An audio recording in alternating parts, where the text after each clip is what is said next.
Hi guys, it's Omer from MMOs.com. Another quick weekly news recap of all major MMO news announced with the week ending July 1st, 2018. This is episode number 154 of the recap, and the first bit of news this week comes from Nexon regarding MapleStory 2. So Nexon finally announced when Closed Beta 2 is happening, and it'll be running from July 18th to August 1st, and it'll be open to twice as many players as the first round of beta testing. In addition, this round of beta testing will include new late game raid, as well as the Battle Royale mode called Mush King Royale.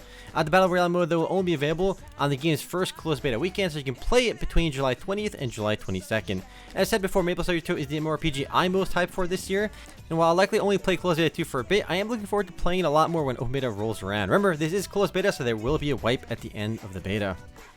Next up, Guild Wars 2 launched Season 4, Episode 3, titled Long Live the Lich, which is the game's next major update. It introduces the new Roller Beetle Mount Mastery, Domain of Kormu map, a new legendary weapon, and a new fractal dungeon called Deepstone. And besides all this, Episode 3 also continues the game's long-running story, and has players confronting the undead overlord of Ilona. If you've never played Guild Wars 2, the base game is free and definitely worth checking out. Up next, Neverwinter from Cryptic Studios / Perfect World launched their latest update titled Ravenloft this week on the PC. The Xbox One and PS4 release dates aren't yet announced, but should be coming out soon. Ravenloft introduces an entirely new adventure zone, the new endgame dungeon Castle Ravenloft, a new meaningful day/night system, a new heroic encounters, and of course additional story content, which has players exploring Barovia. Neverwinter also just celebrated their 5th anniversary this last week, and since then they've reached nearly 18 million players worldwide. And despite the game's age, it's still doing quite well, averaging over 2,600 players on Steam alone. Moving right along, RuneScape just launched their first elite dungeon, the Temple of Amanishi. Elite dungeons are RuneScape's version of raids to a degree, and were described by Jagex as being raid-like, but that's more so because of their difficulty than anything else, as these elite dungeons can be tackled either solo or with a buddy.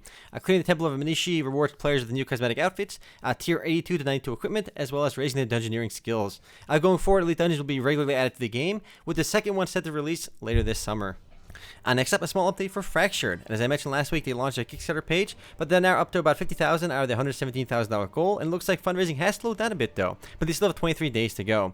Fractured aims to be an open world sandbox MMO ARPG with player housing and persistent world city building. It's actually a super ambitious title, which makes me super skeptical.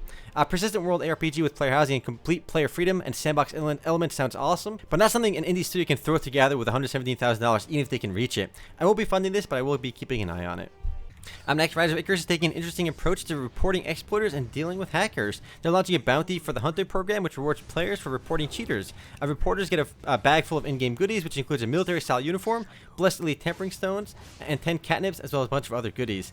Watch out though, false reports are punishable with a 3-day ban. Rewards are actually only given once a person you report gets banned.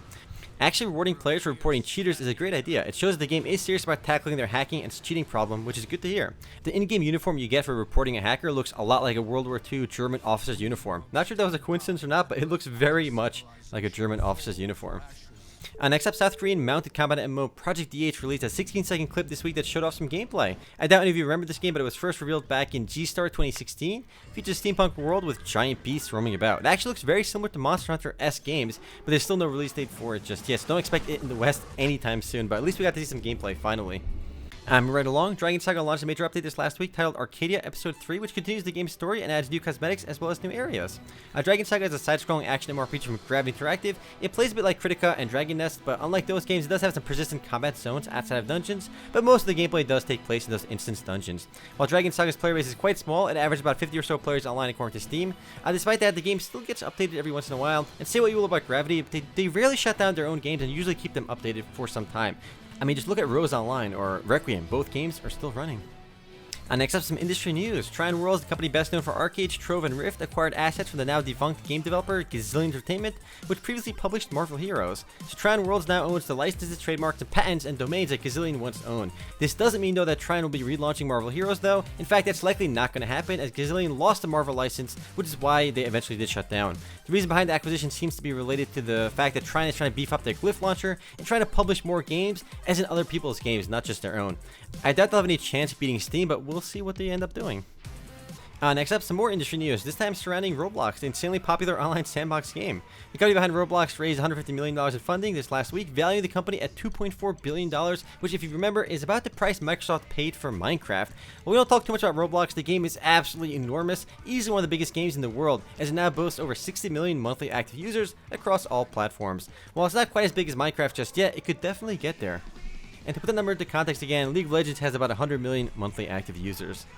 Next up, we have some super data research numbers. May's data just came in last week, and Fortnite is continuing to climb up the rankings. Fortnite is now the 5th highest grossing game on the PC and the number 1 on game consoles. All platforms combined, it made about $318 million in May, up from $290 million in April, with all that growth coming from consoles. PC and mobile for Fortnite were flat month over month.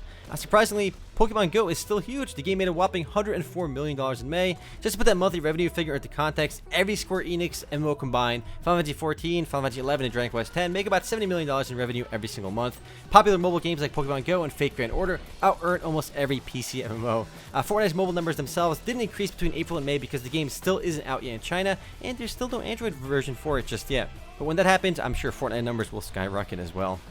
Next and last bit of news this week comes from Overwatch, and it's a bit of a two-parter. The first one is that Overwatch revealed their newest character, and it's literally a hamster named Hammond, and it should be releasing sometime later this month. It's already available on the PTR, and it's quite a wacky character if you haven't seen it just yet. The other bit of news is a bit more odd, actually. More odd than the hamster? Yes, actually. So apparently Blizzard applied for a patent on Overwatch's Play of the Game highlight system, which is weird because previous US courts have ruled that game mechanics themselves cannot be patented. So like Blizzard is actually trying to patent the method in which they score and rule on who gets the play of the game, which to me is a bit bizarre because the way Blizzard determines play of the game seems very off and often results in very underwhelming plays getting the spotlight. It just seems like such a bizarre thing to try patenting and protecting, but oh well, we'll see what happens with that. Anyway guys, that's it for MMO News this week. I'll see you guys tomorrow for the podcast. Later guys.